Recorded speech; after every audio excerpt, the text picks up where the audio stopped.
Hey everyone, welcome back to Upside Down Data. So in this video I'm going to talk about why I can't help but be ridiculously bullish on Polkadot and Kusama.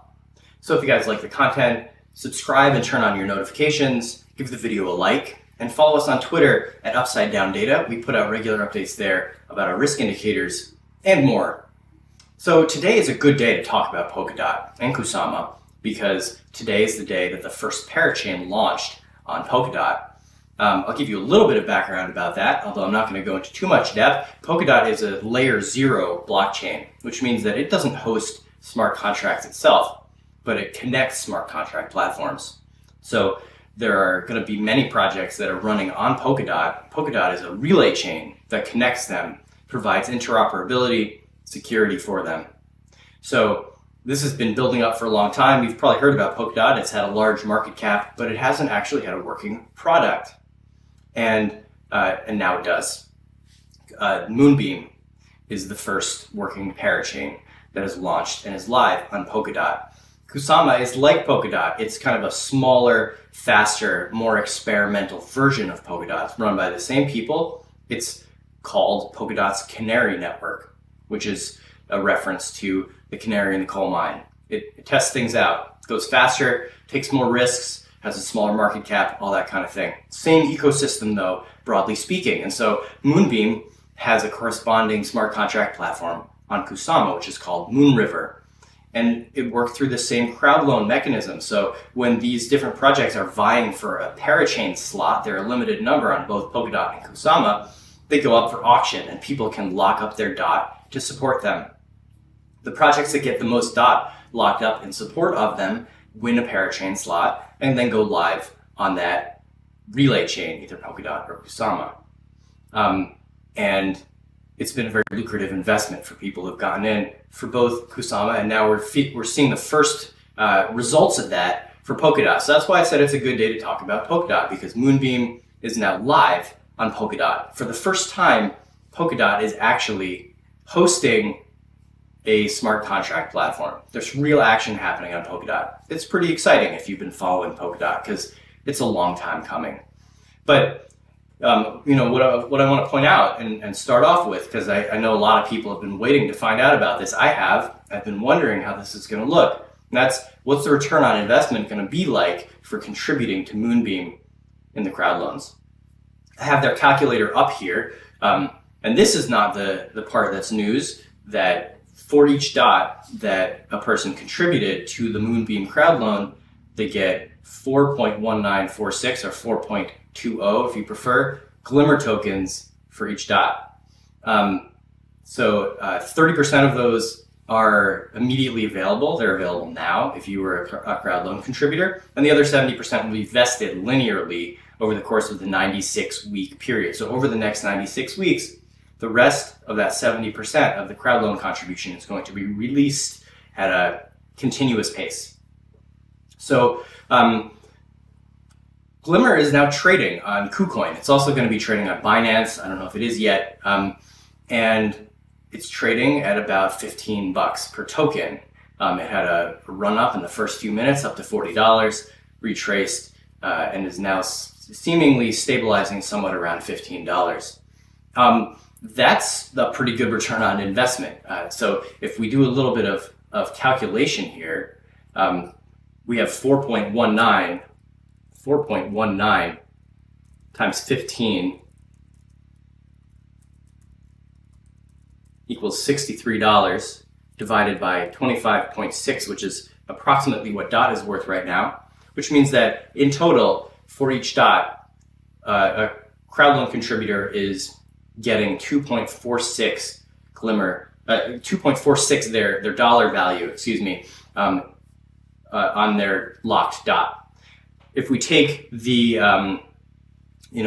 multiple of what's available now, 30% of that available now, that means that by dollar value, contributors to the crowd loan for Moonbeam can immediately access 74% of the value of their DOT right now. So, if you had one DOT right now that you had locked up, then you're getting 74% of that in Glimmer tokens available immediately. And then another 70% on top of that vested over the next almost 2 years. So, 2.5 times your initial investment, plus eventually you get your DOT back. It turns out that this Moonbeam crowd loan is looking like it will return a pretty nice reward for contributors.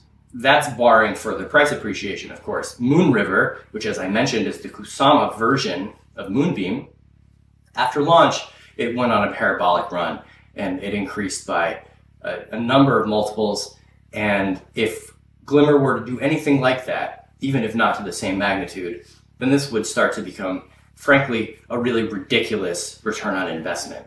Because again, you're getting these multiples back and you're getting your DOT back eventually too. The staking rewards on Glimmer are also quite nice right now, although I expect that'll come down. Altogether, I think that it's a good day to be a crowd loan contributor to Glimmer. And if you didn't have a chance to get in and you're annoyed at me for being excited about this, don't worry, you'll have more opportunities. There are other auctions going on right now, in fact, and there will be more in the future. So this is definitely something to have on your radar. So that's a little bit of background. So there's this catalyst that's happening. Polkadot is launching, it's live. This narrative is gonna probably kick up. There's gonna be more attention paid to the Polkadot ecosystem. So this is interesting, and this is something that we'll watch. But as you know, we talk a lot on this channel about technical analysis and price action, and specifically risk analysis. And what makes this so compelling to me is that this piece of fundamental news, the fact that Polkadot is now hosting a live parachain, is confluent. It's lining up with some very compelling technical information as well from the risk charts. So that's what I'm going to talk about next.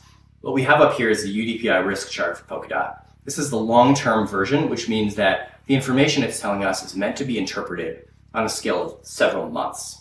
So this is not an indicator that's going to be reacting to intraday price movements or even multi-day price movements until they show some sustainability.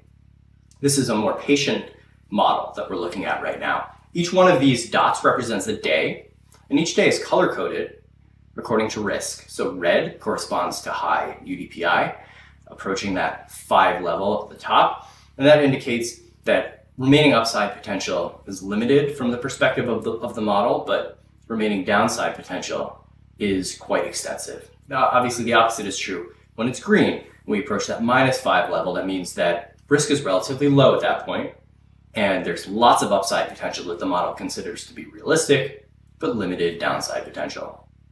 You can, at a glance, see what this chart is telling you. Quite green, right? And if we just look back at historical precedent, this area right here, flipped green, went down into this July correction. We know that we bottomed in the 3rd week of July of 2021, and that preceded a very impressive run up for DOT, which actually also coincided with the announcement that the parachain auctions were live. So the parachain auctions were a catalyst then. They're now at a later phase where we're actually seeing some of these projects launch. And we'll see if it'll be a catalyst once again. But each time DOT has been green, it's preceded a run up.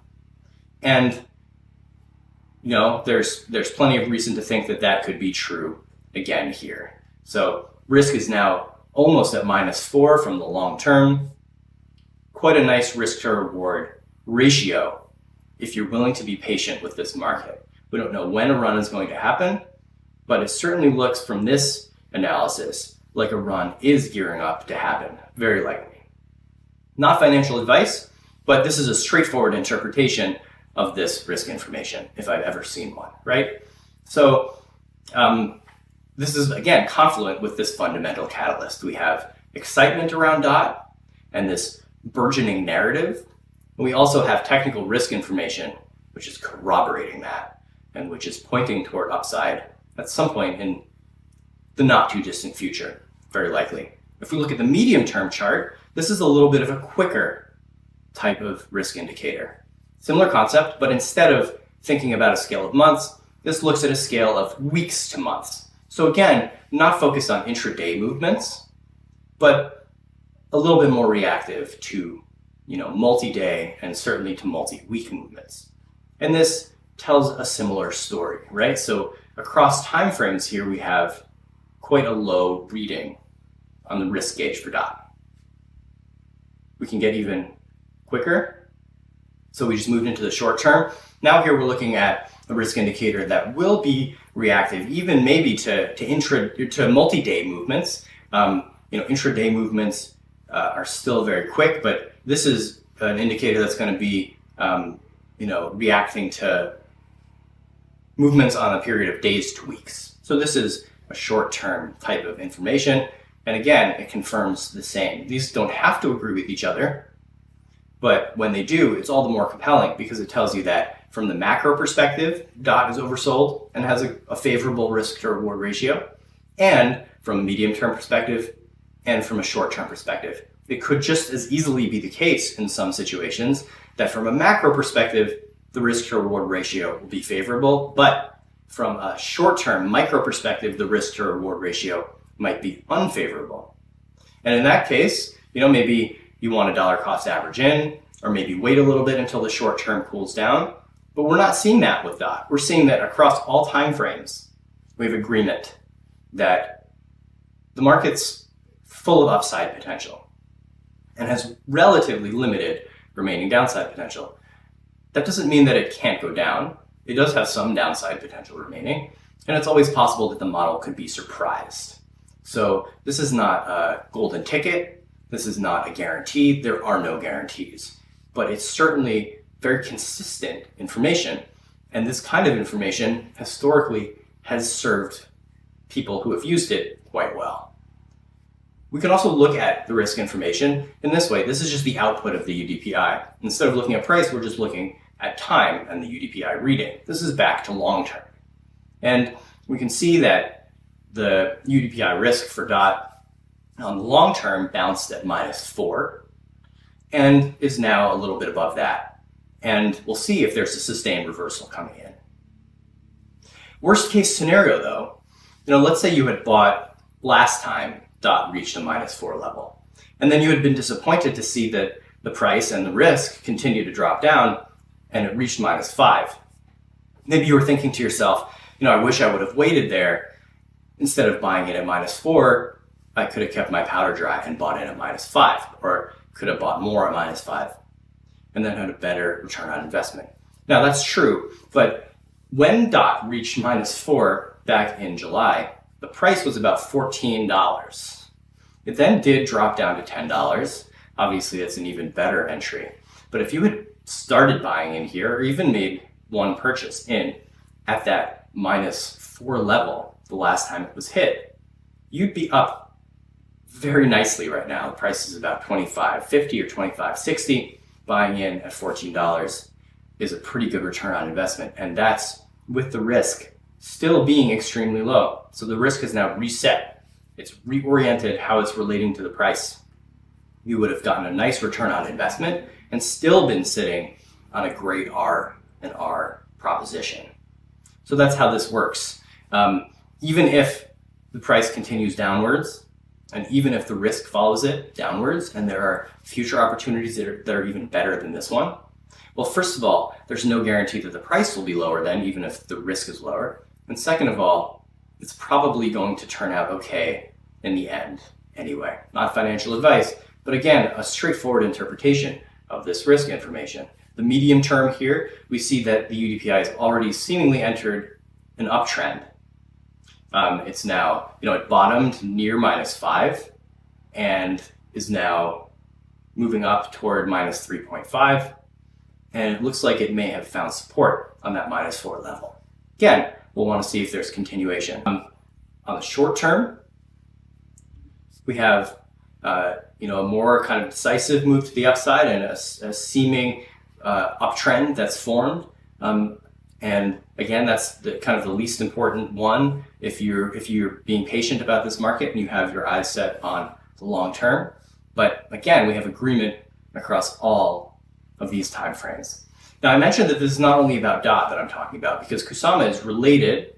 Kusama it tends to move with DOT. It's a correlated asset. And it functions in a similar way. It also has other assets that are associated with it that also have parallels with DOT, as I mentioned. So Moon River is a smart contract platform on Kusama, run by the same people who run Moonbeam, which is this first brand new smart contract platform running on DOT. So it makes sense to analyze these together. And it might come as no surprise then that the risk to reward proposition on Kusama, if anything, is even better. So here we are looking at the long-term UDPI risk chart for Kusama. Again, each of these dots is a day, and they're color-coded by risk. Kusama is deep green. It's approaching -5. It's extremely oversold. And again, each time it's been green, even not nearly as green as it is right now, that's preceded a pretty decent run-up. Here, the last time, and in fact the only time in Kusama's history before this period when it reached this deep green territory, it preceded more than a 3x move in the subsequent couple of months. So again, historical information here is sending a very clear picture about the risk to reward proposition on Kusama. It looks extremely favorable. Medium term, again, pretty much in agreement. We have lots of green and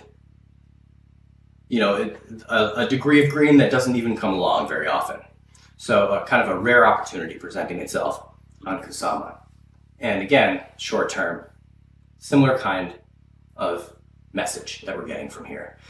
The last thing, this is the, before I get on to the last thing, this is the UDPI output. Again, for Kusama, sitting on the long-term perspective near -5, almost never gets this oversold. So again, just another way of absorbing this information. On the medium term, we see that some kind of grinding is happening there, some reversal type of action. We'll want to see continuation on that. In the short term, a little bit more volatile, as would be expected. But again, these are just kind of different levels of granularity to absorb this information. And they're all agreeing with each other, largely. So here's the last thing. This is the UDPI chart. Got to get organized here. Get myself out of the way. Okay. So here is the UDPI information for all the 24 assets that we monitor. Okay, so we've got Bitcoin and Ethereum and 22 altcoins. And what's interesting here is the deviation of DOT and Kusama from the others. So we're looking at the long-term gauges here, so we can kind of scan the market and see which direction the needles are pointing. When we see needles pointed to the right, that means that they're relatively high risk. And when they're pointed to the left, that means they're relatively low risk. We like to look at it this way because it makes it easy to find outliers. The average of the altcoins, if we exclude Bitcoin and Ethereum, is -1.31 on the long term. So relatively favorable, but not extremely oversold. More upside than downside potential, but not to an extreme degree on average. But the standard deviation is about 1.67, which means that there's a lot of variability across the market. And you can also see that at a glance. There are some pointed to the right and some pointed to the left. On one hand, Luna is at 1.63, Matic is above 1. On the other hand, we've got Kusama and Polkadot, among some others, but none nearly as appealing, I think, as those two. Kusama is more than two standard deviations below the mean on the UDPI. So what the UDPI in and of itself tells you is how the risk to reward for that asset looks relative to its own price action history. And what looking across all of them tells you is how that reading looks relative to the other assets in the market. And so when we look at it this way, we're getting those two types of information. So Kusama, relative to its own price history and relative to the rest of the market, looks incredibly bullish. No ifs, ands, or buts about it. It just does. The same is true of DOT, although not quite to the same degree. It's also well over one standard deviation below the mean in risk. So relative to its own price history and relative to everything else in the market, these two assets look really, really good. Now, if you've been hearing the chatter on crypto Twitter and such, one of the refrains that I've been hearing at least is during bearish times, look for the outperformers. The links, the phantoms, the atoms of the world. That's what people have been telling folks to accumulate, is look for the ones that have been performing well even when Bitcoin is bearish, because when Bitcoin bottoms, those are gonna explode. That might be or it might not be true, but I'm gonna give you a contrarian perspective on that, which is why roll the dice on continuation for an asset that's already overextended when you can go for a surer thing, which is underextended, lower risk on every time frame. I think that'll become even clearer when we look at the shorter term risk gauges. So on the long term, Link, for example, is minus 2.12, which is decently favorable. But Luna is another one that's been bullish recently, is a 1.63. AVAX, 0.87. Phantom is above the midpoint on the long term. What about the medium term? On the medium term, we see that Phantom is a 1.34. That's been one of the very bullish ones recently. Atom, 1.85. Luna, 2.25. Matic, 1.08. So we have some variability here, as I mentioned, and these are higher risk ones. And if you believe in continuation, you can play that game. But why, in my opinion, play that game when sitting right here? We have a minus 3.66 on Polkadot. We have a minus 3.98 on the medium term on Kusama. Even on the short term, we see that Kusama is a minus 2.8, DOT a minus 2.1, whereas Phantom is a plus 3.42. That means that according to the model's perspective, there's just not that much more room for Phantom to run right away. Atom, plus 3.94.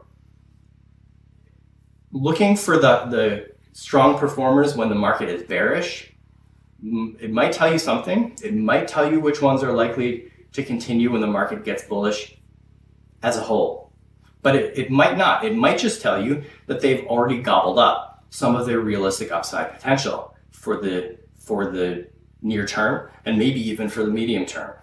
So I don't know what's going to happen, certainly not with specific assets, but if you want to have as objective a set of expectations as possible, then use the quantitative information. Use the information that doesn't have a bias.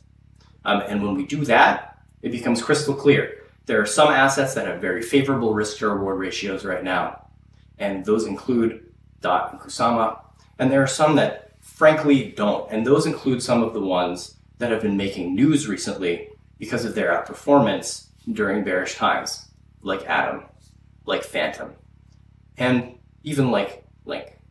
So food for thought. Hope you guys found this useful. That's all for now. Thanks for watching.